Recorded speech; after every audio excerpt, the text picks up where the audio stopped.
همسایه ما از ملت امریکا، از مردم امریکا برای آموزش تاریخ، زبان و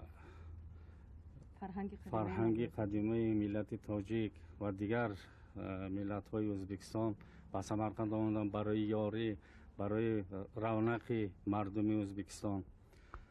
و ما از آن میفخریم که در ظرف 2.5 سال همسایه ما بسیار به عرف و عادت های تاجیکانه اینها مهر پیوستند. آنها زبان ما را آموختند. حتی فرزندایی که آنها دارند همه آنها زبان تاجیکی را نقض میفهمند، با این زبان گفتگو میکنند با فرزندای ما. آنها هر خیل بازی ها تشکیل میکنند. فرزندای ما زبان انگلیسی را میآموزند، آنها زبان تاجیکی. بسیار عرف و عادت های ما را حرمت احترام میکنند. اگر شما زید نباشید ما یک لحظه مهمان همسایه شما شویم و از نزدیک با آنها شناس شویم. مرحمت مرحمت.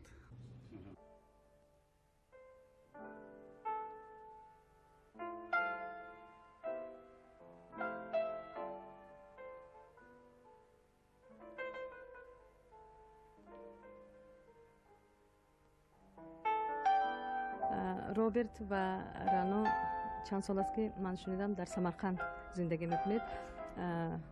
چند وقت شد که شما مسکن سمرقند هستید؟ قریب 3 سال شده است. 2.5 سال شده است. شما از کدام قسمت امریکا آمدید؟ از کدام شهر؟ از کدام شهر؟ شهری مایدا از نیویورک بالوش با از شتات کنیتیکت.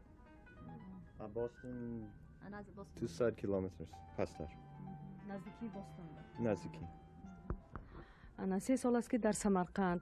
مقصد از زندگی کردن در شهر بوستانی سمرقند چی؟ من معلم انگلیسی اینجا به آمدم برای درس انگلیسی دارم و میتونم. سانه آمده معقول شدیم همش نه سمرقند برای همان اینجا به زندگی میکنیم.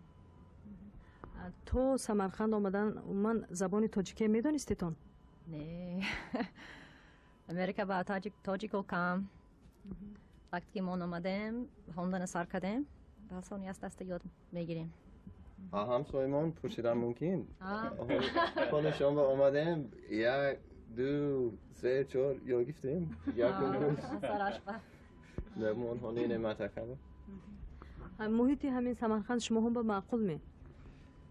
معقول؟ از کدام جهت؟ یکم آدمان بسیار مهمان دوست. دویم میوه بسیار شیرین. لیکن راستی گپ سرطان به پیچی گرما با آفتاب میسوزد. سمرقند شهری قدیمی تاریخی هست. هر حال آدم اینجا به مهمان دوست. یک مخصوصی چیز اساسی چیز آدم بسیار مهمان دوست ما با نه قبول میکنه. شما من داننده زبان من فهمیدم که شما زبان میآموزید، زبان انگلیسی و با زبان ها با هر گونه زبان ها شوق و رغبت دارید، هوس دارید. چرا ما زبان تاجیکی انتخاب کردید؟ چون که علاقه دانستم که این شهری تاجیک بوده است. برای همان اینجا به آمدیم زبان تاجیکی آموختیم.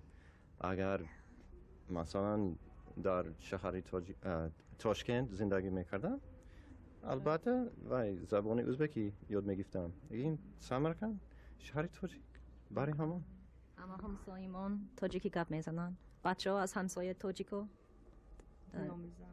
یاد گرفتن. تاجیکی گپ میزنن بچه‌ها؟ گپ میزنن. نام تو چی؟ کیتی. کیتی. تو چند ساله؟ 7 ساله. تو چی؟ شارلوت. تو چند ساله؟ 8. نام تو چی؟ الین. چی؟ الین. الین؟ چند به در آمدی؟ 4. چوربه؟ السلام گو. سورو جان السلام گو. نگاه زنه نمیتونه. هیچ زبان چند ساله شد سورو؟ 1.5 سال.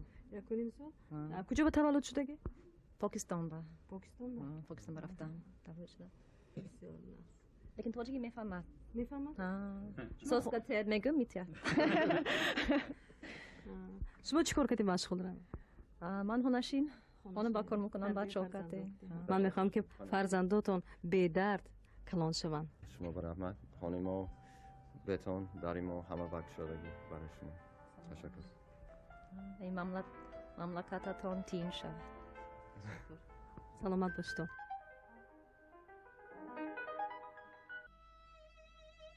در سمرقند با کدام خانواده وارد نشوید لفظ شیرین تاجیکی گوش شما را نرم